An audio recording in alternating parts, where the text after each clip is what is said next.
नमस्कार दोस्तों, संवाद न्यूज इंटरनेशनल पे आप सबका बहुत बहुत स्वागत है।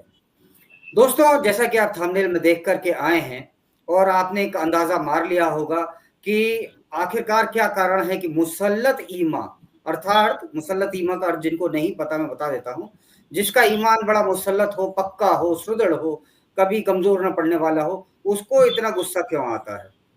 देखो भाई, मैं ऐसे ही कुछ भी बात नहीं कहता, कुछ ना कुछ कारण है, तभी मैं आपको कह रहा हूँ। कारण ये है कि चाहे अमेरिका में हो, अगर उसने प्लेन चलाना सीख लिया, जिसका ईमान पक्का है, तो वो प्लेन ट्विन टावर पे दे मारता है। फ्रांस में ये लोग मोरक्को और नॉर्थ अफ्रीका से माइग्रेट होकर वहां पर पहुंचे। फ्रांस अच्छा प्रदर्शन करता है, जीत जाता है फीफा वर्ल्ड कप, तो सन 2022 में वहां पर दंगे कर दिए जाते हैं। अभी चैंपियंस ट्रॉफी में हाल में भारत में देख लीजिए क्या हुआ।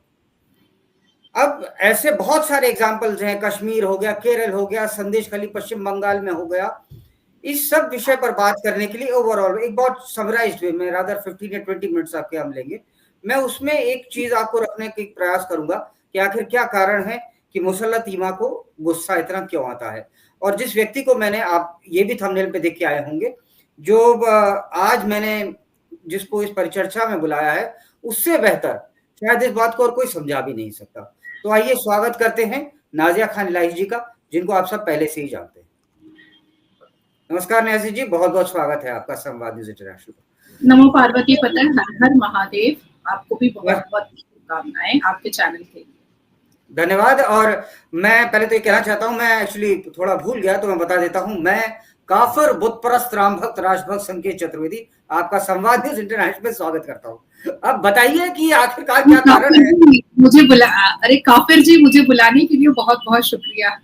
धन्यवाद। तो ये बताइए कि आखिर ये जिसका ईमान इतना मुसल्लत है, वो चाहे इजराइल हो, चाहे अमेरिका हो, चाहे ब्रिटेन हो, और चाहे अपना भारत ही ले लो, कुछ नहीं मिलेगा तो आपस में जूता पैजा शुरू हो जाती है। क्या कारण है कि भाई जिस आदमी का इतना ईमान मुसल्लत है वो हर जगह लड़ाई में है? नहीं, अब इसको मैं अपना दुर्भाग्य बोलूं या अपना सौभाग्य बोलूं, ये इसके लिए मैं हमेशा कंफ्यूज हो जाती हूँ, क्योंकि हूं मैं मुस्लिम और रहूंगी भी मुसलमान। तो इसको मैं दुर्भाग्य के हिसाब से बताऊं या सौभाग्य के हिसाब से बताऊं, ये मेरे लिए भी बड़ी ही दुविधा वाली बात हो जाती है। देखिए, एक साधारण सी बात है कि जब इंसान के पास जवाब नहीं होता है तो वो आक्रोश में आ जाता है, क्योंकि उसको बचपन से सिखाया जाता है जीतना, बचपन से सिखाया जाता है अफजल होना, बचपन से सिखाया जाता है कि जो कोई भी उम्मते रसूल से आता है वो कभी गलत हो ही नहीं सकता। जो कोई भी अल्लाह सुभान के अशरफुल मखलूकात होते हैं वो कभी भी झुक ही नहीं सकते, वो कभी भी अपनी गलतियों को मान ही नहीं सकते। तो मैं कुछ ऐसे हिंदुओं से भी जब मिलती हूँ जो बहुत लिबरल होते हैं, तो उनके अंदर भी आप देखिएगा कि ये नेचर होता है, अपनी गलती कभी नहीं मानते हैं, गोल गोल गोल गोल घुमाते रहेंगे, गोल गोल घुमाएंगे। अरे एक जुबान बोल दो ना कि ये मेरी गलती है, नहीं मानेंगे, क्योंकि मान लेने से उनके दिल में ये आ जाएगा कि अरे हम तो हार गए, अरे हम तो झूठे साबित हो गए, अरे हम तो गलत साबित हो गए। तो अगर एक मोमिन या मोमिनात या अशरफुल मखलूकात या सुन्नत रसूल का मानने वाला या औरंगजेब का मुरीद या बाबर का मुरीद या अकबर का मुरीद या शाहजहां टर्की का मुरीद अगर ये मान लेता है कि उससे गलती हुई है, तो फिर ये बहुत बुरी बात हो जाएगी, ये तो इस्लाम के खिलाफ हो जाएगा कि उम्मत रसूल कैसे गलत हो सकता है। तो इसीलिए वो पहले बहस में जाते हैं, जब वो बहस के तथ्य पे जीत नहीं पाते हैं तब वो चिल्ला चिल्ली पर जाते हैं, जब वो उसमें भी नहीं जीत पाते हैं तब वो गाली गलोच पर आते हैं, जब वो उसमें भी नहीं जीत पाते हैं तब वो एक नारा लगाते हैं कि हमारा इस्लाम खतरे में है, और जब वो उससे भी नहीं जीत पाते हैं तब फिर वो कमलेश और कन्हैया और राम गोपाल मिश्रा की तरह सरतन से जुदा करने की स्ट्रैटेजी में जुड़ जाते हैं।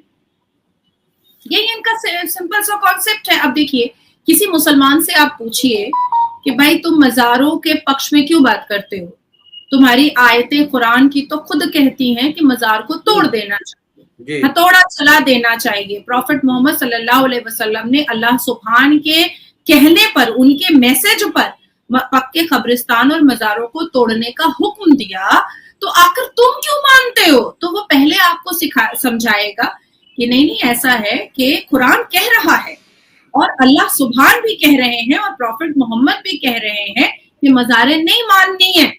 लेकिन सूफीज्म को हम लोग मानते हैं। हम सूफी वाले भी कुछ मुसलमान हैं जो उसको मानते हैं। फिर आप उससे पूछिए कि तो फिर तुम कुरान नहीं मानते हो? अरे क्या बात कर रहे हैं, मैं कुरान मानता हूँ। तो कुरान तो कह रहा है कि तुम मज़ारे तोड़ दो, पक्के कब्रिस्तान तोड़ दो। तो नहीं, उसी कुरान में बहुत सारे पैगंबर और सहाबा कराम हैं, तो उनका मकबरा अगर बनेगा तो हम तो चादर चढ़ाएंगे ना।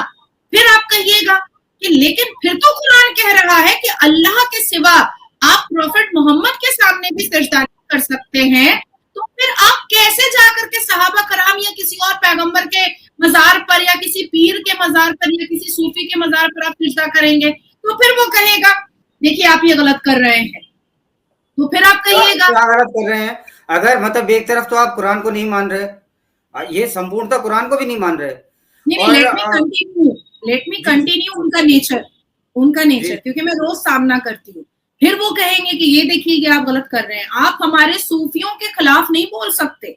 आप हमारे सूफी और पीर मुर्शिद के खिलाफ अगर कहेंगे तो हम नारा लगाएंगे, नारे तकबीर अल्लाहू अकबर। फिर आप कहेंगे कि एक तरफ आप नारे तकबीर अल्लाहू अकबर लगा रहे हैं कि सबसे ऊंची तकबीर जो है वो अल्लाह की है, और जब सबसे ऊंची तकबीर नाराए तकबीर अल्लाहू अकबर होता है तो फिर आप जाकर के सिजदा मजारों में कैसे कर रहे हैं, अजमेर में कैसे कर रहे हैं, आप निजामुद्दीन में कैसे कर रहे हैं, या झाड़ियों के नीचे जो मजार लगा है उस पे कैसे कर रहे हैं, रेल की पटरियों पे जो मजार बना है उस पे कैसे कर रहे हैं? तो फिर वो आपको कहेगा कि देखिए ये हमारी आस्था का सवाल है, आप इसमें मत एंटर कीजिए। फिर आप कहिएगा कि आपकी आस्था अल्लाह और प्रॉफिट से है या उनके विरोध जाने से है?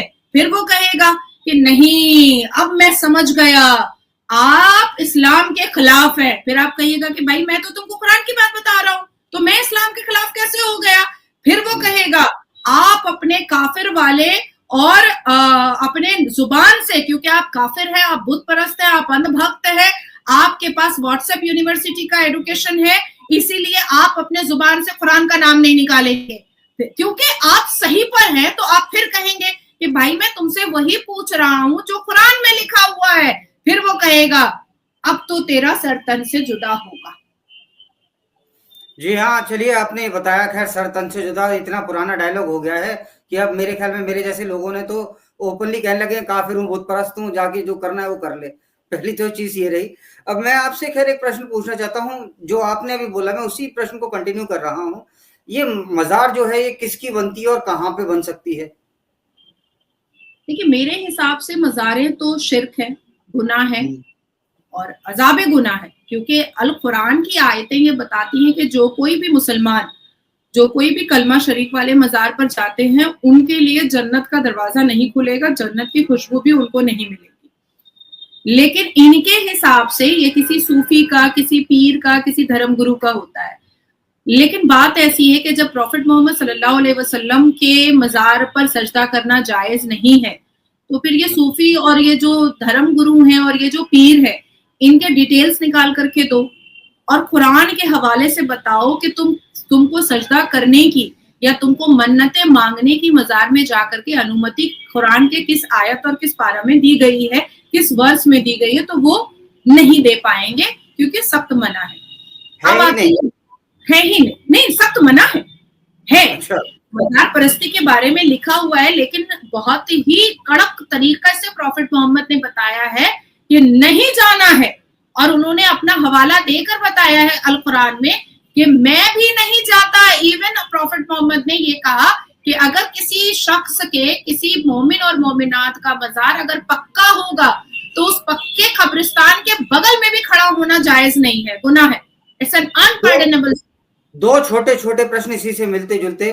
आप ने जैसे अगर कभी दिल्ली में देखा हो, एक मजार है वो पुल पे बनी हुई थी, या है रादर अभी भी है, किसी की हिम्मत नहीं उसे तोड़ दे पुल पे। और ये रेलवे की पटरियों पे कौन से बाबा हैं जो पता नहीं कौन सा सुल्फा पी के वहां घूम रहे होते हैं, जो एक पुल पे मर रहे हैं, एक वो रेलवे की पटरियों पे मर रहे हैं। ये और तो प्लेटफॉर्म पे कई मर गए बाबा, ऐसे प्लेटफॉर्म पे बने हुए हैं, प्लेटफॉर्म पे, रेल की पटरियों पे। ये बेसिकली एक तरह से लैंड कैप्चर करने का आइडिया ज्यादा है या कुछ और है? देखिए इसमें तीन बातें हैं चतुर्वेदी जी। आपका टाइटल इतना अच्छा है, 4 वेदों का ज्ञान रखा है आपने, थैंक यू। अब इसमें 3 बातें हैं। एक कि बाबा रेल की पटरियों पर और पुल के नीचे और पेड़ के नीचे अगर मर रहे हैं, तो क्या मुसलमान, उस वक्त का मुसलमान, उनको फेंक कर चला आया? वाह, ग्रेट, है ना? क्या उस वक्त का मुसलमान उनको बिल्कुल वैल्यू नहीं देता था? जो फेंक दिया और किसी ने, मतलब मुसलमान का एक तबका उनको फेंक कर चला आया, उसको रेल की पटरियों पर और पेड़ के नीचे और पुल के नीचे, और दूसरे तबका मुसलमान जाकर के उसका मजार बना करके चला आया। अब इसमें दूसरी वजह आती है कि क्या इस मजार के माध्यम से इजी मनी इनकम होता है? जिस दान दक्षिणा मंदिर के ऊपर मुसलमान जो हैं शांतिपूर्ण समुदाय टिप्पणियां करते हैं, आवाज उठाते हैं कि अंदर पुरोहित होता है, वहां पर अंदर पंडित होता है जिसकी नजरें बहुत खराब होती हैं, अरे जा जा जा नाजिया, पंडित के साथ जाके सो जा। तो मजारों के अंदर भी तो मुजाबिर होता है। और हम सबको पता है कि 1992 में अजमेर शरीफ में कैसा नंगा नाच हुआ था। जी बिल्कुल बिल्कुल, है ना? अब तीसरा जो सबसे इंपॉर्टेंट आता है कि लैंड कैप्चर तो है, डेफिनेटली है लैंड कैप्चर। और क्योंकि आस्था का टच दे देने से क्या होता है कि हमारी न्यायपालिका भी कहती है कि अरे ये तो सेंटिमेंट इशू है, तो इसको रोक करके देखते हैं। लेकिन उससे भी इंपॉर्टेंट बात ये आती है कि जब खानदान और परिवार, प्रॉफिट मोहम्मद का भी था, जब खानदान और परिवार 25 अल्लाह के करीबी प्रॉफिट का था, जब खानदान और परिवार कई हदीसों के हिसाब से 1,24,000 कमोबेश पैगंबर का था, तो ये कौन से पीर और मुर्शिद हैं जो लावारिस थे, जो यतीम थे, जो बेरोजगार थे, जिनकी लाशें हमें कचड़े के सामने मिल जाती है, जिनकी लाशें हमें रेल की पटरियों पे मिल जाती है, जिनकी लाशें हमें पेड़ के नीचे मिल जाती हैं, पुल के नीचे मिल जाती हैं। क्या मुसलमानों को ये नहीं करना चाहिए कि इन सभी लावारिस पीर बाबा की लाशों को उठा करके कब्रिस्तान में जाकर के अच्छे से दफन कर दे? लेकिन अब उसमें भी प्रॉब्लम हो जाएगा। पीर बाबा अगर शिया हुए तो, अच्छा, पीर बाबा अगर वहाबी हुए तो, पीर बाबा अगर बरेलवी हुए तो, पीर बाबा अगर अहमदिया हुए तो, पीर बाबा 24 नंबर हुए तो, पीर बाबा यहूदी हुए तो। 24 नंबर मैंने नहीं सुना, ये क्या होता है? 24 नंबर क्या होता है मैम? ये एक बहुत बड़ा डिटेल है, नेक्स्ट जब हम बैठेंगे तो इस 24 नंबर पे ही बात करेंगे। तो अच्छा। ये भी एक बहुत बड़ा रीजन है कि भैया ओ पीर बाबा आप पेड़ के नीचे हैं, ठीक है वहीं रहिए। ओ पीर बाबा आप ब्रिज के नीचे हैं, ठीक है वहीं रहिए। ओ पीर बाबा आप रेल की पटरी के नीचे हैं, ठीक है वहीं रहिए। आप वहाबी हैं, सुन्नी हैं, बरेलवी हैं, आप शिया हैं, हम कमा लेंगे आपसे, हमें कोई लेना देना नहीं, हम तो कमाने के लिए बैठे हैं, कमा ही लेंगे फ्री में, क्योंकि हाथ पैर तो हिलाना है नहीं, क्योंकि पसीने तो बहाना है नहीं, क्योंकि पढ़ाई लिखाई में वक्त तो जाया करना है नहीं, तो बस एक कुर्ता पजामा, टंगा कुर्ता और लंबा पैजामा पहनना है, आंख में सुरमा लगाना है और एक टोपी पहन करके पूरी दुनिया को टोपी पहनाना है। तो यही बात है। अब देखिए 3 चीजें मैं आपको और बता रही हूँ, मुसलमानों का सारा भेद खुल जाएगा। 1984 से शाबानो और सायरा बानो का केस, एक का गुजारा भत्ता के लिए और एक का इंस्टेंट ट्रिपल तलाक के लिए। क्या 2017 मेरे पिटीशन तक all India Muslim personal law board ये साबित कर पाया कि अल कुरान में ट्रिपल तलाक जो है वो जायज है? नहीं साबित कर पाया, नहीं साबित कर पाया। फ्रांस से लेकर के भारत के सर्वोच्च न्यायपालिका तक क्या all India Muslim personal law board और मुस्लिम पक्ष ये साबित कर पाए कि हिजाब is an essential part of Islam? नहीं साबित कर पाए कुरान से, यहां तक के हदीसों से भी नहीं साबित कर पाए। क्या 1994 से लेकर के 2025 तक all India Muslim personal law board और मुस्लिम समुदाय, शांतिपूर्ण समुदाय ये साबित कर पाया कोर्ट को कि मस्जिद जो है वो इंटीग्रल पार्ट है इस्लाम का? नहीं साबित कर पाया। मस्जिद is a place of recitation, that's it, वो कहीं पर उठा करके ले जाया जा सकता है। मस्जिदों को तोड़ना कोई गुनाह या पाप नहीं है, बिल्कुल भी नहीं है। वो कोई इस्लामिक धार्मिक जगह नहीं है, just a recitation place, that's it. ये आपने पिटीशन लगाई थी सुप्रीम कोर्ट में? हाँ जी जी। ये कौन सी ईयर में आपने लगाई थी? 2015 में ट्रिपल तलाक पर, और अच्छा, 2017 में बताया। इसमें आपके अगेंस्ट कौन कौन से लोग आकर के खड़े हुए थे जो ज्यादा वोकल थे? पर्सनल लॉ बोर्ड मेरे अगेंस्ट में था। अभी मेरा मामला चल रहा है सुप्रीम कोर्ट में पॉलीगेमी और हलाला पर। दूसरा मामला चल रहा है कि मुसलमान बेटियां जब तक क्लास 12 नहीं करेंगी, कोई भी इमाम उनका निकाह नहीं पढ़वाएगा। पहले क्लास 12 की डिग्री देखेगा, उसके बाद ही फिर वो उसका निकाह पढ़वा सकता है। और अगर वो पढ़वा देता है 14 साल की बच्ची का, 13 साल की बच्ची का, तो फिर उसको जेल की सलाखें उसको तोहफे में दी जाए। चौथा मेरा पिटिशन है 1991 वर्शिप एक्ट पर। अच्छा, वो क्या है, वो भी डिटेल में बताइए, क्योंकि आज आप फर्स्ट टाइम आज चैनल पे आए। मैं चाहता हूँ, वैसे तो आपको लोग जानते हैं, लेकिन मेरे थ्रू जो लोग जान पाए वो भी जान जाए कि क्या है, क्या मैटर। जो मैटर हमारे सर्वोच्च न्यायपालिका में होते हैं और जिसकी हियरिंग चल रही होती है, हम उसको मीडिया ट्रायल में नहीं ला सकते हैं। और अगर मैं उसकी सारी पेचीदगी बातें आपके सामने रख देती हूँ, तो शायद एक तो मेरी जान का खतरा ऐसे ही लगा रहता है, कई बार अटैक होता रहता है। दूसरी चीज है कि all India Muslim personal law board जो है वो अपनी खुफिया तैयारी कर करके आएगा, तो वो भी हमारे लिए एक कोर्ट रूम के अंदर प्रॉब्लम हो जाता है, क्योंकि हमारे जो एनेक्सर्स होते हैं, हमारे जो डिटेल्स होते हैं, हमारे जो सिनॉप्सिस होते हैं, वो हम मीडिया के सामने उसको डिस्कस नहीं कर सकते। जी, चलिए, आपने भी अपनी जान का खतरा बताया। मैं आपसे प्रश्न करना चाहता हूँ, जो भी आपकी राय हो आप रखिएगा। नुपुर शर्मा ने मेरे हिसाब से, जो मेरा मानना है, वही कहा जो कुरान में लिखा था। बाद में उसके ऊपर, नुपुर शर्मा जी के ऊपर नारे लगने लगे कि सर तन से जुदा। तो जहां पर भी जिस भी व्यक्ति के खिलाफ, नॉट जस्ट नुपुर शर्मा, चाहे आपके खिलाफ हो, नुपुर शर्मा जी के खिलाफ हो, जो भी अपनी तरफ से वोकल हैं और बात बोलते हैं, भले ही वो लीगली राइट है, रॉन्ग है, कई चंद लोग ऐसे फेनेटिक आ जाते हैं जो कहते हैं सर तन से जुदा। एक बात बताइए, क्या उनके ऊपर मुकदमा प्रॉपरली दर्ज नहीं होना चाहिए, या होता है तो ठीक, अगर होता भी है कि नहीं होता है?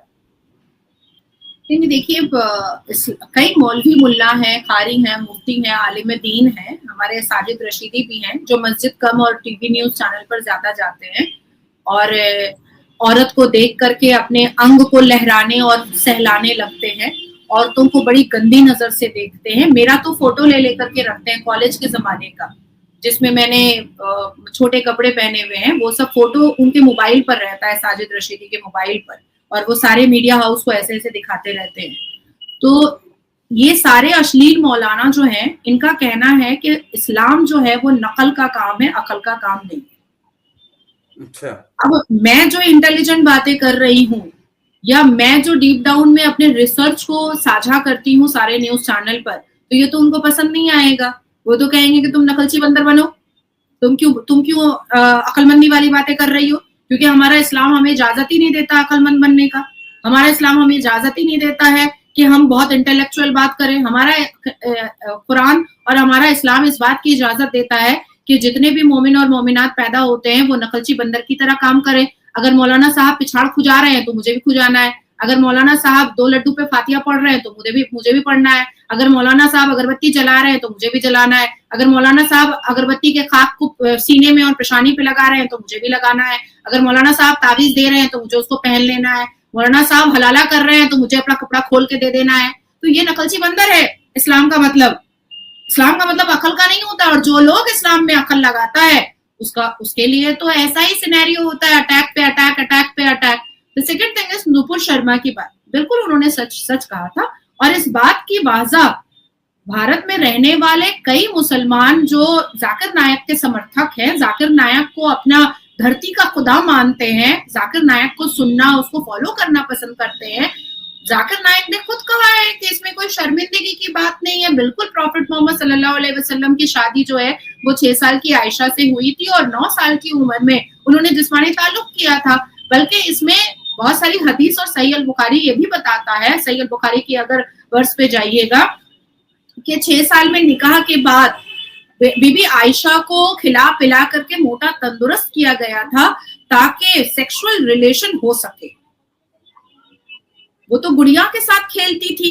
जब वो प्रॉफिट मोहम्मद सल्लल्लाहु अलैहि वसल्लम बी पीस अपॉन हिम के बिस्तर पर गई थी सेक्स करने के लिए, तब तो वो गुड़िया से खेलती थी। तो इस बात की वाज़ा सिर्फ मैं या नुपुर शर्मा नहीं करते, इस बात की वाज़ा खुद सही अल बुखारी करता है, खुद जाकिर नायक करता है, खुद कई उल्मा करते हैं, खुद कई कारी मुफ्ती करते हैं, खुद कई हाफिज कुरान करते हैं, और ये कहते भी हैं कि आप इस बात से शर्मिंदगी महसूस ना करें। मैं अभी आपको एक और भारत के मौलवी का मैं सुना दे रही हूँ कि हमारे में चाचा मर जाए तो चाची से शादी हो सकती है, मामा मर जाए तो मामी से शादी हो सकती है। जिनसे पर्दा नहीं है उनसे शादी भी नहीं, आप पर्दा जिनसे नहीं करेंगे उनसे शादी भी नहीं कर सकते, और जिनसे आपको पर्दा है समझ जाइए उनसे आपका निकाह हो सकता है। टेम्पररी तौर से कभी निकाह रुकता है ऐसा, चाची है मामी है, बस लोग पूछते क्या चाची मामी से पर्दा है, क्योंकि चाची और मामी से आपका रिश्ता सिर्फ टेम्पररी रुका हुआ है, क्योंकि वो चाचा के निकाह में और मामा के निकाह में, अगर चाचा तलाक दे दे शादी हो सकती है उससे, मामू तलाक दे दे शादी हो सकती है,